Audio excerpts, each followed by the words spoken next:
Special news.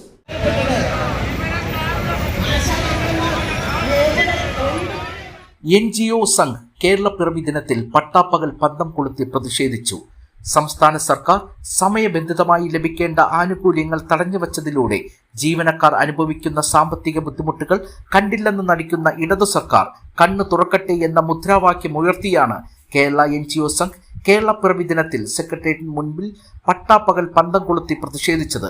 12ാം ശമ്പള പരിഷ്കരണം ഉടൻ നടപ്പിലാക്കുക, ലഭിക്കാനുള്ള ക്ഷാമബത്തയും അനുവദിച്ച ക്ഷാമബത്തയുടെ കുടിശ്ശിക തുകയും നൽകുക, ലീവ് സറണ്ടർ ഉൾപ്പെടെ തടഞ്ഞുവച്ച മുഴുവൻ ആനുകൂല്യങ്ങളും പുനഃസ്ഥാപിക്കണമെന്നും ആവശ്യപ്പെട്ടായിരുന്നു പ്രതിഷേധം. പങ്കാളിത്ത പെൻഷൻ പിൻവലിക്കുമെന്ന് തെരഞ്ഞെടുപ്പ് വാഗ്ദാനം നൽകിയവർ 10 വർഷത്തെ ഭരണത്തിൽ പോലും വാക്ക് പാലിക്കാതെ വഞ്ചന തുടരുകയാണ്.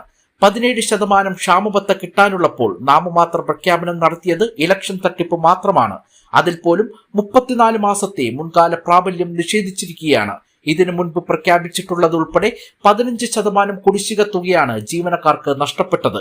കേന്ദ്ര സർക്കാർ അനുവദിക്കുന്ന തീയതിക്ക് ആനുപാതികമായി സംസ്ഥാന ജീവനക്കാർക്കും ലഭിച്ചുകൊണ്ടിരിക്കുന്ന മുൻകാല രീതി അട്ടിമറിച്ച ഇടതു സർക്കാർ സർവീസ് മേഖലയിൽ തെറ്റായ കീഴ്വഴക്കങ്ങളാണ് അടിച്ചേൽപ്പിച്ചുകൊണ്ടിരിക്കുന്നത്.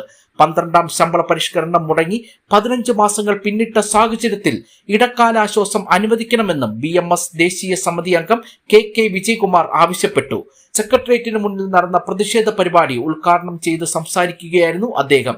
സംസ്ഥാന president J Mahadevan, general secretary S Rajesh, സംസ്ഥാന ട്രഷറർ സജീവൻ ചത്തോത്ത്, സംസ്ഥാന vice president Anitha Raveendran, KGO Sangh സംസ്ഥാന ജനറൽ സെക്രട്ടറി TN രമേശ് എന്നിവർ പ്രസംഗിച്ചു.